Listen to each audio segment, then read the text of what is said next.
Okay, let's dive right into this explainer. If you've ever found yourself listening to native English speakers, maybe chatting away in a coffee shop, at work, or just hanging out with friends, you've probably noticed something. We don't really speak like the textbooks teach you to.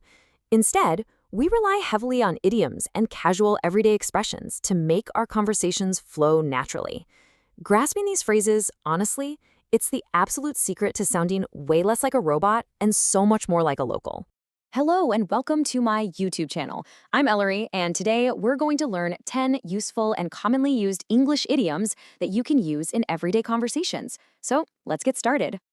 To make sure these 10 expressions actually stick in your memory, we're going to follow a simple roadmap. 1. Making and agreeing on plans. 2. Sharing and understanding opinions. 3. Handling mistakes and hiccups. And 4. Your daily English challenge.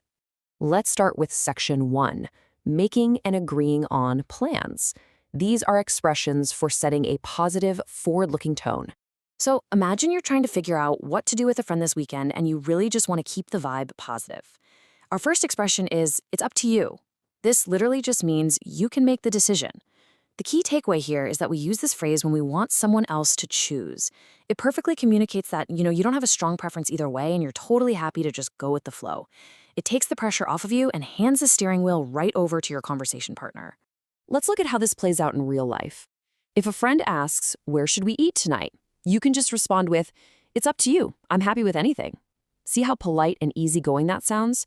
You're giving your friend the power to choose without making it weird. Building on that good energy, our second expression is, I'm down.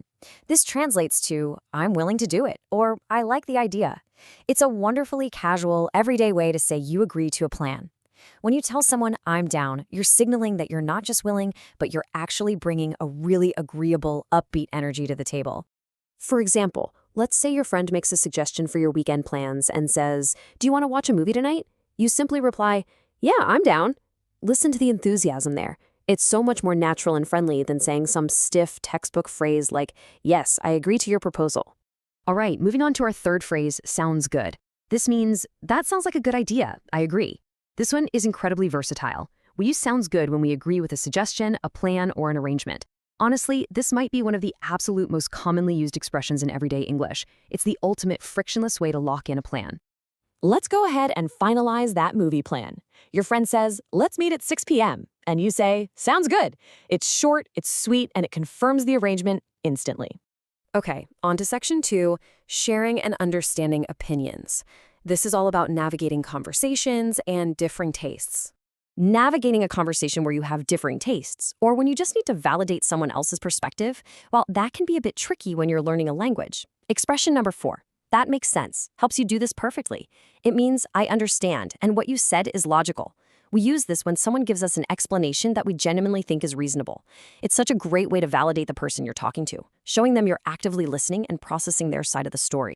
Let's look at an example of how you'd hear this. Someone tells you, I didn't go out because I had an exam the next morning. You reply, oh, that makes sense. By saying this, you're immediately letting your friend know that their reasoning is totally sound. Expanding on that idea, we have our fifth phrase, fair enough. This basically means, I understand your point and I accept it. The nuance here is really interesting, actually. We use fair enough when we accept someone's reason or decision, even if we don't completely agree with it ourselves. It's the absolute perfect conversational tool for a graceful compromise. Imagine you're hoping to go out, but your friend says, I don't want to go out. I'm really tired. You can smoothly reply, fair enough, we can stay home. Even if you really wanted to go out, saying fair enough shows you respect their feelings and you're willing to adapt without any resentment. Now, let's talk about how to express a negative opinion.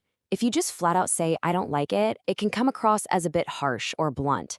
Instead, try saying, I'm not really into it. This just means you don't particularly enjoy something, but it expresses your dislike softly. Trust me, it sounds so much more natural and polite to the native ear. Listen to how gentle this sounds in a real chat. Your friend asks, do you like horror movies? And you say, not really. I'm not really into them. It keeps the conversation super friendly and totally avoids offending the person who might actually love horror. Moving right along to section 3, handling mistakes and hiccups. This is all about smoothing over minor friction gracefully. Look, life isn't perfect, right? Sometimes we make mistakes. Let's start with my bad, which directly translates to it was my mistake. We use my bad to admit that we made a small, low-stakes error. It's very casual and extremely common. Now, you wouldn't use this if you, say, crashed someone's car. That requires a real apology. But for tiny daily hiccups, it's perfect.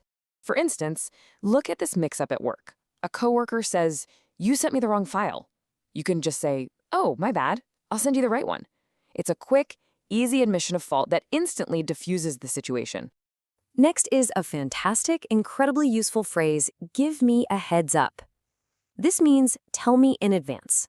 We use this when we want someone to notify us about something before it happens, especially when that information is going to help us prepare. It's a very proactive phrase. You might say to a friend, give me a heads up if you're going to be late. By asking for a heads up, you're setting clear expectations for communication. It's a lifesaver for avoiding frustration later on. Our final two phrases are all about reassuring friends when they make a mistake. First up, no worries. This means it's okay, don't worry about it. So if someone says, sorry I'm late, you just smile and say, no worries, we just got here. Similarly, we have it's not a big deal. This means the issue just isn't very important or serious. If a friend says, I'm sorry I forgot to call you, you can reassure them with, it's not a big deal. Honestly, both of these phrases are your best friends for keeping relationships strong and completely drama-free.